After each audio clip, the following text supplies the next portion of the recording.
Petek je in čas je za tedenski report, da vidimo, kaj se je dogajalo tekom tega tedna. Trenutno je torej petek, 10. april, ura je 12:08 in pravkar v Državnem zboru poteka prva uradna seja Državnega zbora, kjer bodo izbrali oziroma volili predsednika Državnega zbora. Zdaj, jaz sem v petek prejšnji napovedala, pač video je bil objavljen v nedeljo, da vidim, da nobeden ne bo izvoljen, in to se mi dejansko zdi realna opcija. Zakaj? Jaz sem vprašala ChatGPT, če je to možno, da ne bo, da ni, da se, če se lahko to sploh zgodi, da ni nobeden izvoljen, in mi je rekel, da ja, da dejansko obstaja ta možnost, tako da to mi je dalo še več zaupanja v to, da dejansko se zna zgoditi tak razplet. Ampak zakaj to mislim? Levi Pol je že dal, to sem danes videla, to objavo, Levi Pol je že dal javnosti imena, koga so dali kot kandidate, ampak fora je, da desni pol zelo verjetno teh kandidatov ne bo izvolil, levih, ne, ker so tudi pač povedali, da bo naslednji mandatar že nekako naredil nek oris te nove koalicije, ne, in zdaj, če bo levi predsednik, potem je zelo verjetno, da se bo sestavila leva koalicija, če bo desni postal predsednik, bo pa zelo verjetno desna koalicija, ne, in zdaj mi imamo trenutno parlament zelo tako usklajen, ne, zelo v vagi, levi pol in desni pol in pač ta sredinski trojček ali kakorkoli. Tako da jaz dvomim, da bodo desni glasovali za levega, in hkrati desni so pa rekli, da ne povejo nobenih imen, koga so dali kot kandidate, ampak da je že vse zmenjeno, da je dogovorjeno, da bo seja potekala gladko in da bo v bistvu kao že vse nekako hitro zaključeno. In to mi je dalo neke take potrditve, kaj je tam zdaj zmenjeno, ne? Kaj je zmenjeno. To sem tudi danes vedela, da je to kao že vse zmenjeno na desnem polu. Zdaj, tako, ko sem jaz v petek gledala, kdo bi lahko bil predsednik, jaz nisem vedela nobenega, ampak danes ob 11 pa nekaj minut sem zasledila tole objavo na N1, čakajte, zdaj se mi je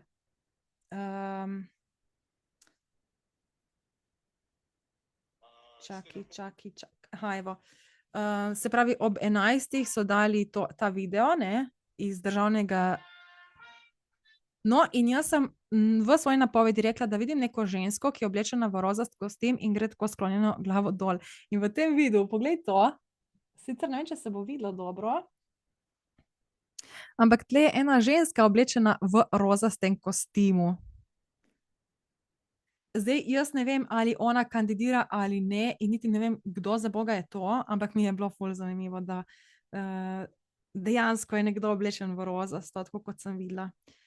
Zdaj pa včeraj, v četrtek, 9. aprila, sem jaz razmišljala o tem, malček sem še gledala v energije, ali se je kaj spremenilo, ali je na obzorju kakšen predsednik Državnega zbora, in realno nisem videla nobenega, vsaj ne na energijskem nivoju. In tle me je prešilna ideja, čakaj malo, kaj pa, če bi jaz kandidirala? Lej, to ura je zdaj 12:12.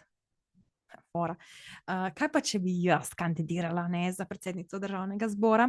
Zdaj seveda govorimo na energijskem nivoju, zato ker jaz realno ne morem biti predsednica Državnega zbora, to upam, da je vsakemu jasno.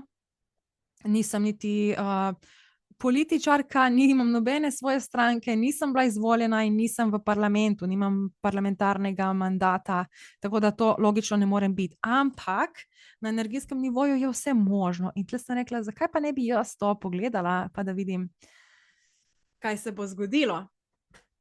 In včeraj res jaz pridem, pač grem na ta energijski nivo, Državni zbor, oziroma zdaj ura 12:12, ne, lahko bi to kar realno naredili. Jaz mislim, da ob 12 so imeli pavzo, ker je začel Janez Janša tweetati oziroma X-e dajati, ne, na platformi X je začel repostati, ali pa to počne med sejo, ne vem, morda dolg čas.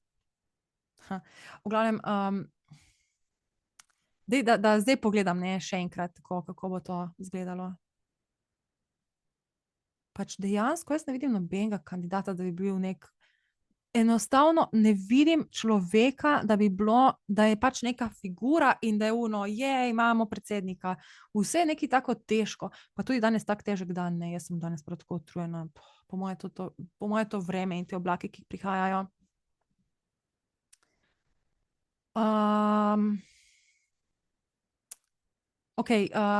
Zdaj vsi so že šli dol, nekako ni nobenega in zdaj bom jaz naredila en eksperiment, ne, se pravi, jaz sem to že naredila včeraj, ampak bom danes še enkrat, ker je bolj sveža energija, in se pravi, jaz pridem, na ta odrček oziroma pred ta govorni pult. Oblečeno imam tako črn tak lep suknjič, tako nekako z bleščicami, pa ima tako, tudi take bolj špičaste ramena. Pridem zelo tako: pozdravljeni, moje ime je Teja Bažon, ukvarjam se s paralelnimi svetovi, z energijami in tukaj sem prišla z namenom, da podam nek nov predlog, in sicer moj predlog je, da bi postala predsednica Državnega zbora na energijskem nivoju, se pravi v paralelnem svetu, ker menim, da bi na tak način lahko vodili našo slovensko politiko v boljšo smer, kajti energije vedno delujejo v najvišje in največje dobro vseh, in ker obvladam ta svet, verjamem, da bi lahko veliko prispevala k temu, da se, trenja znotraj parlamenta umirijo, da se začne delati bolj v smer, naroda, da se sprejmejo, pametni zakoni, zakoni, ki bodo uspešno ustvarjali dobre pogoje v naši ljubi domovini. Kdo bo glasoval zame? Da vidimo zdaj, kdo bo glasoval.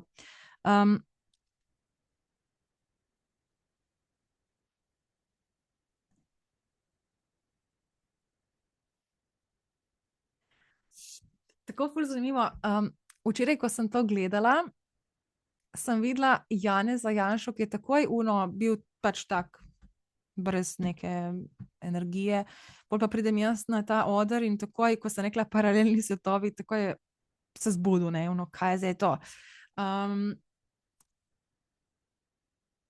In včeraj sem ga videla, kako je rekel: pa dobro, ajde, daj dam en glas, ajde, ji bom dal, ne, itak ne bo izvoljena. Na koncu sem dobila včeraj, ne, ko sem to gledala, sem dobila 73 glasov. In večinoma so ljudje rekli so dali ja, ker kao ima jaz. Ajde, damo, se itak ne bo izvoljeno, ne. In na koncu, evo, sem bila izvoljena. In zdaj isto, ko sem zdaj pogledala nekaj bolj sveže, sicer Janeza nisem videla več tako kot ajde, dam, ampak bolj tako pač je dal, ne, ta glas. Zdaj, nekako tudi Vrtovec mi prihaja v ospredje, ampak nič kaj tako konkretno, drugi pa pač tako so glasovali in jaz sem nekako dobila 73 glasov. Okej, zdaj, da to razložim za tiste, ki mogoče tega ne razumete. Nič ni narobe, če ne razumete, je povsem normalno. Zdaj, to sem jaz naredila zdaj en svoj eksperiment. Jaz nimam pojma, kakšni bodo rezultati zaradi tega zdaj mojega, prispevka v temu Državnemu zboru. Lahko, da ne bo nič, ampak skoraj zagotovo nekaj bo na to temo. Zdaj, kaj jaz mislim, ne. Ena opcija je, da bo potem na koncu izbran nek kandidat, ki ima morda podobno energijo kot jaz, ali pa podobno razmišljanje. Druga opcija je ta, da bo izbrani kandidat nekdo, s katerim se bom jaz lahko energijsko povezala. Tretja opcija pa je ta, da, pač, kot sem predvidela, ne bo nobeden izbran, ampak nekako morda bom imela lahko jaz nek vpliv s tem, da, ko rečem, da bom imela jaz vpliv, to ne pomeni, da jaz kontroliram svet. Okej? Jaz upravljam energije in to je zgolj tako, če dam eno prispodobo, da imaš recimo neko kuhinjo in, vsi so zmedeni in zdaj pride neki menedžer in ta menedžer samo v bistvu uskladi, da vsak kuhar dela to, kar mora, da je pač organizacija dela, ne. In v bistvu oni vse to folgajo, samo nekdo jih uredi, ne. In recimo, moj vpliv bi lahko bil tak na energijskem nivoju, ne? Ker na energijskem nivoju ne delam jaz z mojim egom, ampak delam jaz z neko višjo energijo in ta višja energija nisem jaz. Del te višje energije je v meni, del te višje energije vodi tudi mene. In sem v bistvu bolj kot nek katalizator oziroma kanalizator, no, kakorkoli, ki prenašam te informacije iz tam sem, oziroma glede na to, kako jaz le doživljam, lahko tam kaj gor uredim in se potem avtomatično to izpelje. Zdaj mi je padla na pamet ena stvar, ne. Jaz enkrat, ne vem, kateri mesec je to bil, rekla bi, da je bilo to februarja. Nisem vedela, katerega bi si izbrala za podcast, za narediti daljši video in sem rekla, pa da jaz naredim energijsko čiščenje parlamenta. In takrat sem jaz videla neko žensko, pač parlament sem prenesla v obliko neke osebe, zato da jaz lahko pač lažje čistiti, delati tako energijsko čiščenje, če imaš neko figuro, ne, nekega človeka. In v bistvu za ta vpogled sem si rekla, da bi pač parlament spremenila v osebo, ne, in na tak način prečistim energije parlamenta. In bila je neka ženska, pač bila je parlament se je spremenil v neko žensko, tako lepo žensko, Slovenko, dajmo reči, no. Bila je tako videti kot neka manekenka, bila je ful utrujena, zmatrana, žalostna, in ko sem delala to energijsko čiščenje njenega telesa, je iz njenih stopal šlo ogromno, kako bi temu rekla, pač ta gnoj, ampak tak kravji gnoj, se pravi tisto, ko je seno pomešano pa od kravjih teh iztrebkov, se pravi take vrste gnoj. Zdaj, kadar delam energijska čiščenja telesa, ne, to dela Bogdan, moj vodnik oziroma zdravilec Bogdan, vodniki so visokofrekvenčna energija, in pač nimajo oblike, nimajo imena, nimajo telesa, so zgolj energija, neka frekvenca, neka vibracija, ampak jaz jih vidim v obliki ljudi, zato ker pač tako je lažje pol komunicirati z njimi, kot če komuniciraš z neko gmoto energije, ne. Se pravi, vodnik Bogdan gre za neko visokofrekvenčno energijo, jaz ga pač vidim kot nekega starejšega gospoda, ki obvlada zdravljenje energijskih teles. In kadar delam za kliente energijsko čiščenje telesa, Bogdan vedno začne pri stopalnih čakrah, ki jih pač tako s palci tako masira in pol se te čakre odprejo in ven steče neka tekočina. In glede na to, kakšna tekočina je, jaz lahko potem vidim, s kakšno negativno energijo se ta oseba ukvarja. In recimo pri ljudeh je ponavadi tako, da steče ven neka taka črna tekočina, ki izgleda kot nekakšna nafta, dajmo reči. Torej je tekoča, gosta, in zdaj včasih pride ven samo par kapljic, to pomeni, da ta oseba redno puca negativne energije, da ne zadržuje negativnih občutkov v sebi, včasih to pridejo celi kanistri tega, kar ne neha teči ven iz telesa, ne, to pomeni, da ta oseba v bistvu ful hrani negativne občutke v sebi.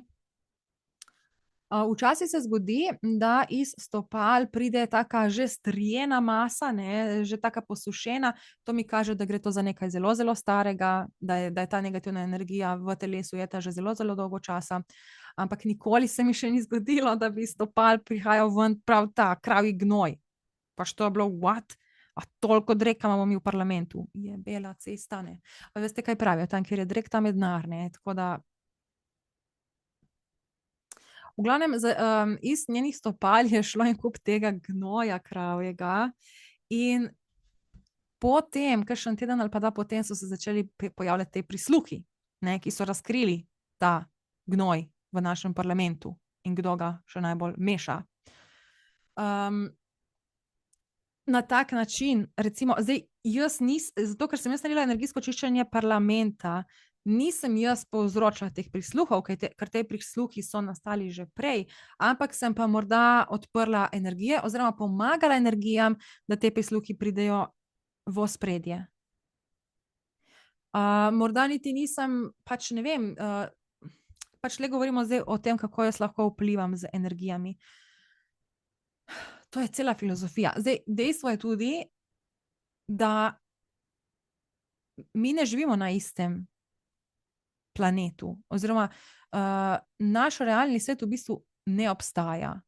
In to so potrdili že znanstveniki, to si nisem izmislila, by the way. Ampak, če gledamo molekule, molekula ima samo 0,1% mase, se mi zdi.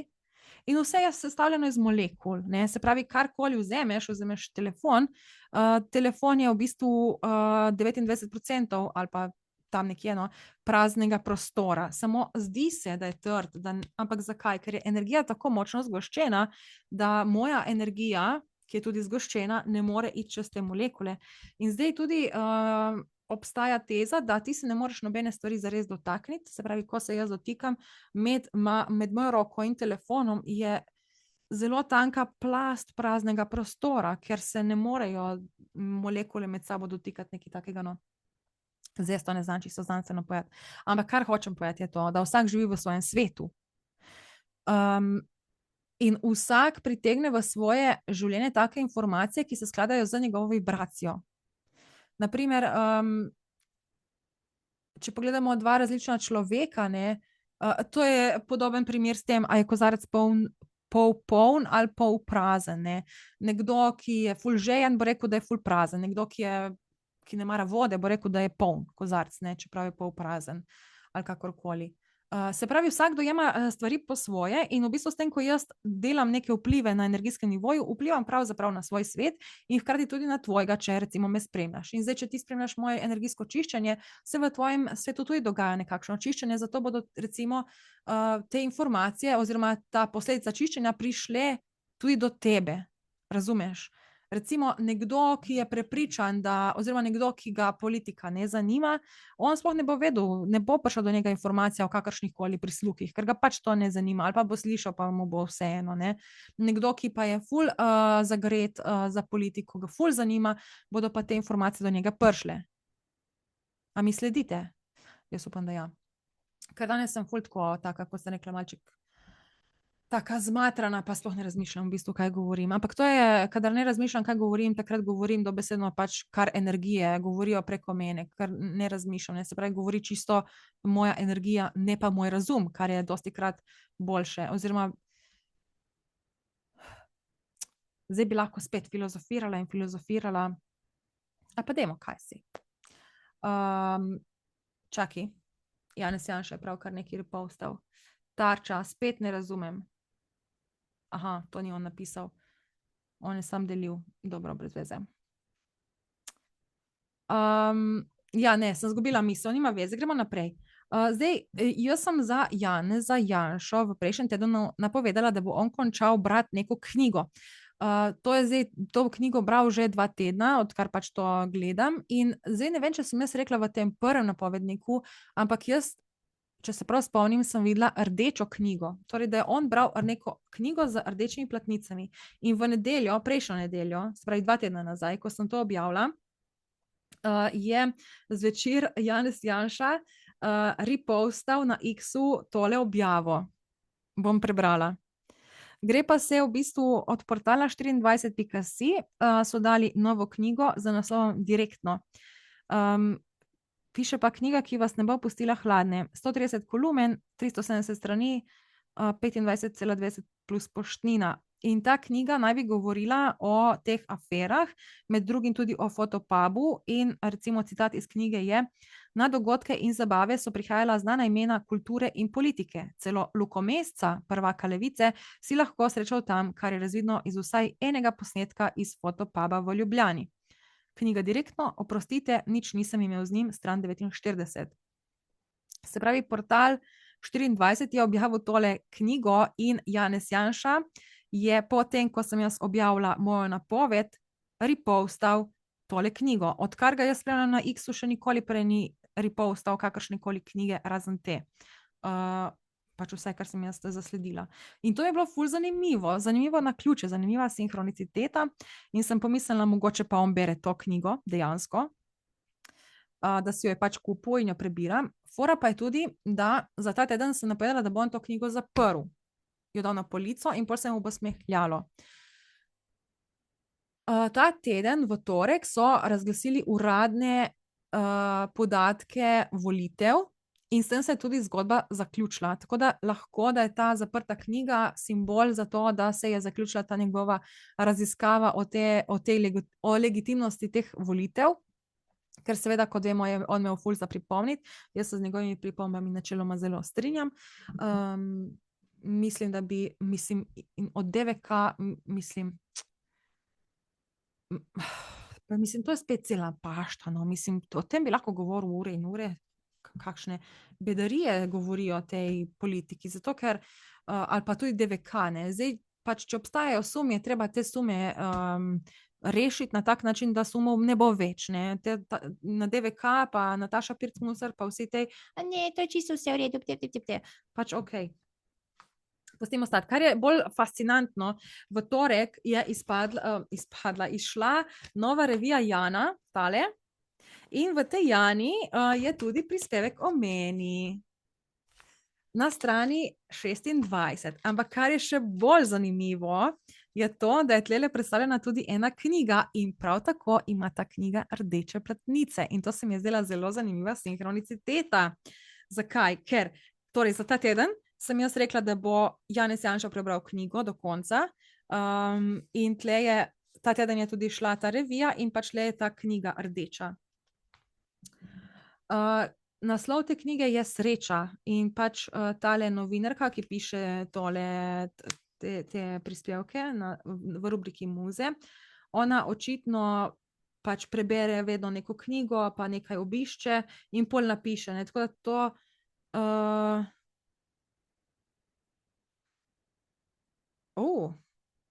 Mary Oliver vam bo prirasla k srcu, sploh če tudi vi slavite naravo in si hkrati ne zatisnete oči pred temnimi stvarmi, ter imate ob vsem tem vero v poezijo. Pač to mi je bilo ful zanimivo, kot da je pač, ne vem, kot da bi Janša prebral to knjigo, zdaj seveda ni prebral te knjige, okej, ni prebral jaz ne vem, kaj on bere, ampak verjetno ni prebral te knjige, gre samo za sinhroniciteto. Mi je bilo zanimivo, kako je ta rdeča knjiga glih na tej moji strani. Tako, ne vem, zanimiv detajl. Potem se je dogajalo med Luko in Janezom Janšo en tak zanimiv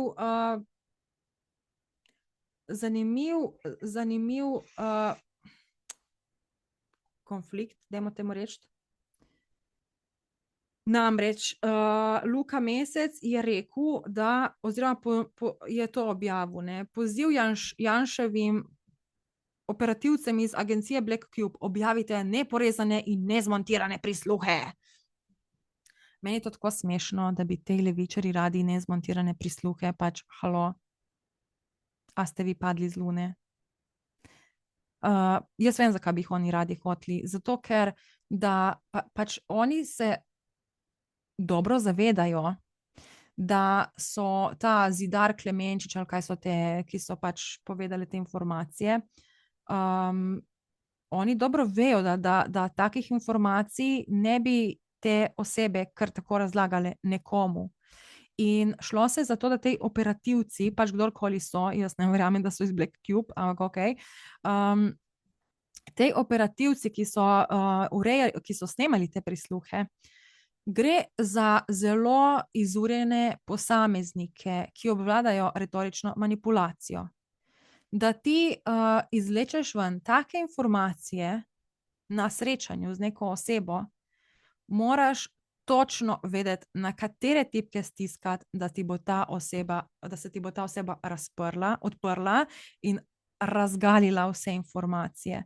Se pravi, ta operativc oziroma več njih so mogli vsem tem ljudem, ki so jih pač snemali na skrivaj, ponuditi eno zelo mamljivo ponudbo. Zelo mamljivo, hkrati ta ponudba je mogla biti zelo prepričljiva.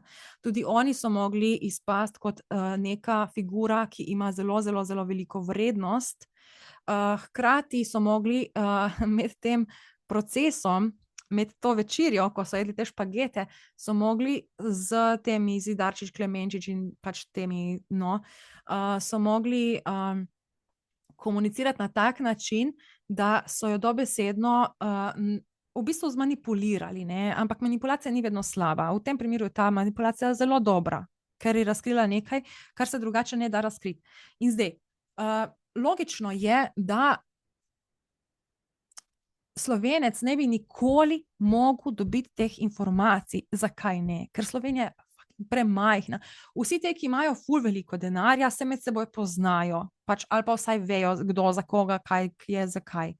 Pač ti v Sloveniji ne moreš priti do te odvetnice in iz nje pobrati informacije, ker, kot sem rekla, da ona ti preda take informacije, ona mora videti v tebi en ful potencial, neko ful veliko vrednost in ta oseba moramo dobiti na svojo stran. In zato pač tudi pol razgali te podatke. In zdaj, če si ti nek Slovenc, ki ima ful denarja, oni te že vsi poznajo, oni točno vejo. Pač v Sloveniji je samo 2 milijona ljudi, no. Tisti, ki ima dobro debelo denarnico, se za njega ve, tako ali drugače. In ne moreš pa ti priti do Zidar Klemenčiča, do te ženske in reči, ja, zdaj pa zgradil to in to, veš. Ma to te preverijo takoj, no, takoj vejo, ne bodo ti razlagali takih informacij. Zato je absolutno bilo potrebno, da je to nek tujec prišel in ki ga ne poznajo, se je predstavil kot ne vem kaj, jaz sem pač ta, ne vem, investitor in to. In on je mogel znati, on je mogel voditi komunikacijo na tak način, da jo je dobesedno, da je ful pihal na dušo, ampak na pravi način, da ne izpade osladno, ampak da izpade kot nekaj, kar je wow, jaz tega človeka moram dobiti, ker to bo izjemna kupčija. In potem seveda žrtev v navednicah se razgali, pove te informacije. In zdaj, levičarji bi seveda radi videli celotne posnetke. Zakaj? Zato, da vidijo, na kakšen način je ta oseba uspela zmanipulirati vse te izdajalce, dajmo reči, ne. Zakaj oni tega želijo? Zato, ker levičarji so eni pravi manipulatorji že tako ali tako, že po defaultu so oni manipulatorji, ker manipulirajo z davkoplačevalskim denarjem. In seveda bi oni radi poznali te manipulativne tehnike, da bi lahko še bolj manipulirali. In to je razlog, zakaj oni hočejo videti cele posnetke, ker ne morejo s svojimi umi razumeti, kaj je tale operativc rekel, naredil, kako je speljal vso to misijo, da je uspel izvleči vse te informacije ven iz teh ljudi. In logično, nobeden ni tako neumen, da bi to vse objavil, ne. Ker pač to so spretne manipulativne tehnike. In če pride v napačne roke, mislim tako, v napačnih rokah, oziroma v napačni, fora je, da ti moraš človeka ful čutiti, recimo tej operativci, to so ljudje, ki so podobni kot jaz, zelo senzibilni, zelo znajo čutiti, znajo človeka prebrati, brez da bi ta človek karkoli rekel. In glih zaradi tega, ko ti znaš prebrati človeka, ti točno veš, kaj mu reči, na kateri tipke stisniti, da se bo ta oseba razgalila. Saj ni težko, v bistvu gre za tipično psihologijo človeka, ampak pri takih poslih je pa to zahtevno, ne, ker so vsi toliko bolj zaščiteni, toliko bolj se pazijo na to, kaj bodo rekli, na kakšen način bodo predali določene informacije. In zdaj, če bi prišle te tehnike manipulacij v roke nekomu, ki jih ne bi smel imeti, na primer, dajmo reči Zoranu Jankoviću, ne, da bi on ugotovil, tako se to dela, on dejansko ne bi tega znal, ker ti moraš imeti feeling za človeka, ti moraš človeka prav čutiti in ga znati prebrati, ne da ti on karkoli pove, ne. Ampak se pa da potem te manipulativne tehnike izkoriščati v napačne namene in v bistvu z njimi manipulirati ljudi, ki so šibki, že po defaultu, ne. In zato jaz mislim, da je prav, da te posnetki ne pridejo v javnost celi in neobrezani, ker pač to se itak ne bo zgodilo, skoraj ne verjamem. Sicer Janez Janša je napisal urejeno na to objavo, ne, urejeno, prihaja Luka in Fotopub. Zdaj, mislim, meni je Janez Janša tako zabaven, ker on prav rad podrkava, ne. Pač meni je to ful zabavno, ker jaz sem ista. Pač tako jaz rada tako v navednicah podrkavam, ampak v dobrem smislu, pač pri meni je to vedno vse humor in pri Janezu isto, samo pač večina naroda je pač so glupi, kaj ne rečem. Evo, to sem se zadnjič pogovarjala z enim kolegom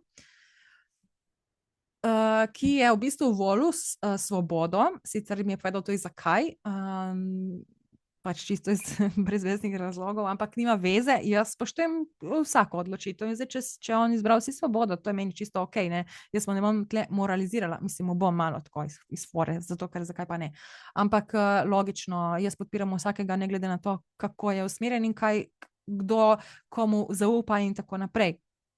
Ampak on je očitno proti desni strani, ne. Jaz sem pa omenjala, da sem pa zdaj bolj na desni, da to ono tretje. In so se pogovarjali tako, kaj si kdo misli o različnih teh politikih, sicer on se s politiko ne toliko ukvarja, tako da ni zdaj to bila neka taka konstruktivna debata, je to bil bolj nek čvek. In je rekel za tega Jelinčiča, je rekel, on je, a si slišala, kaj zadnjič rekel, da je narod neumen. In pa sem se rekla, ja, pa se res, pač se res, ne se slepiti, no, pejdi malo na Facebook, brati komentarje, pa ti bo tako jasno, da je narod neumen. Zdaj se, da niso vsi neumeni, niso vsi, ampak realno gledano, tako, ko gledaš komentarje na Facebook, ker ti pritegneš v svoje življenje ljudi, ki podobno razmišljajo kot ti. In v resničnem življenju si ti vedno nekako vibracijsko usklajen z podobno mislečimi ljudmi, seveda tudi nasproti mislečimi in tako, ampak vedno je nekako tvoj rang ljudi. Ko pa greš ti na splet, kjer je bolj odprto, takrat vidiš ti bolj ne realno sliko, ampak bolj široko sliko. In če bereš komentarje na socialnih omrežjih, hitro ugotoviš, da je narod neumen. In dobesedno se je zabavno delati norce iz naroda, ker so pač neumni. Kaj naj rečem? Pa ne vsi, ne si tega ti vzel vse k srcu. Jaz verjamem, da če ti poslušaš moj podcast, ne spadaš med te neumne ljudi, ker neumni ljudje so tisti, ki pač so tako kot konj v opregi in ne razmišljajo nič, ne, in verjamejo vsaki bedariji, ki je objavljena na spletu. In recimo, tako si mislim, da je tudi pač Janez objavil tisto sliko, ko smo takrat imeli afera Zastava, ko sem govorila v tistem videu, pač on je objavil, ker je točno vedel, da bo to narod, da bodo znoreli. In recimo ta kolega, ki sem ga prej omenjala, je rekel, pač Janez je zajebal s to objavo, on bi dobil volitve, če ne bi naredil te objave. Jaz se z njim ne strinjam, zato ker podporniki SDS-a dobro štekajo, kaj je fora in niso tega videli tako, ampak večina naroda, ki je pač enostavno ne razmišljajo in grejo pač v ono, kar jim je prvo, kar jim prvo pride, in tisti, ki imajo že tako neko sovraštvo do Janeza Janše, politik to vidijo v taki luči. Ampak, ko jaz sem tudi taka v smislu, dostikrat kaj napišem provokativnega, zakaj, ali pa dam kaj takega provokativnega na Facebook, zaradi tega, ker pač folk je neumen je. In pol pišejo gluposti in te gluposti pod komentarji mi v bistvu pomagajo, da pridem do večjega kroga ljudi. In zdaj oglašajo se v glavnem samo tej. Tisti, ta bolj pametni so tiho, ampak glej, pridejo, vidijo, pa spremljajo, pa kdaj kaj, kakšno sporočilo napišejo, ne, tako da meni je to glih pri Janezu všeč, ne, in pač glih to, ne, kako on, njemu sploh ne pride nič do živega, briga ga, on se dela norca iz ljudi. Ampak nekdo se lahko dela norca iz tebe, samo če ti ne znaš razmišljati sa svojo glavo. In evo, tukaj mi je bilo zanimivo, ker je Urška Klakočar Zupančič v enem videu rekla, da nekaj v kontekstu, da SDS-ovci se bojijo ljudi, ki znajo razmišljati sa svojo glavo. In to mi je ful smešno, ker je glih kontra. Svobodnjaki se bojijo ljudi, ki znajo razmišljati sa svojo glavo. In recimo dostikrat je bilo tako, da so levaki oziroma tej levi, da so na nek način kritizirali desne in govorili, oni so taki, ampak vse to, kar so rekli, so v bistvu svobodnjaki taki. To mi je bilo ful zabavno. Mislim, se to je pogosto tako, ne, kadar ti nekoga kritiziraš ali karkoli, pogosto v bistvu s tem razkrivaš tudi svoje odtenke, dajmo reči, ne, na nek način. Ali pa recimo primer, ne, kadar daš nekomu nasvet, je v bistvu ta nasvet namenjen tebi. To sem enkrat nekje prebrala in sem to prav opazovala. In dejansko ljudje, ki so meni dali nasvete, ko sem pomislila, kako bi ta oseba lahko izkoristila nasvet, ki ga je dala meni, za katerega jaz nisem vprašala. In sem našla način in sem videla, pa dejansko ti bi mogel ta nasvet upoštevati. In isto zase, ko sem jaz dala nekomu nek nasvet, sem prav opazovala, kako bi pa lahko ta nasvet jaz izkoristila zase in vedno se najde načine. Tako da, kadar ti nekoga kritiziraš oziroma kadar mu daš nek nasvet, je to na nek način zrcalo tebe. Zdaj mi prihaja ta misel, da sem jaz kritizirala narod, da je glup, neumen.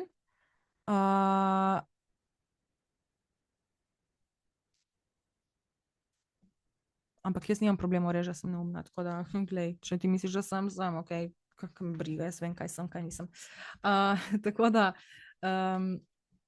ja, zanimivo. V glavnem,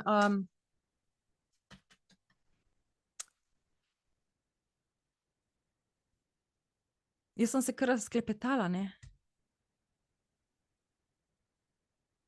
Ja, ne vem, tle bom kar res prekinila, ne vem, malček sem odplavala, zaplavala v mislih, nakladala, sploh ne vem, kaj sem govorila. No, in kadar to ne veš, takrat grejo v bistvu misli preko tebe. Tako da, ok, zdaj moram narediti napoved za prihodnji teden. Čau.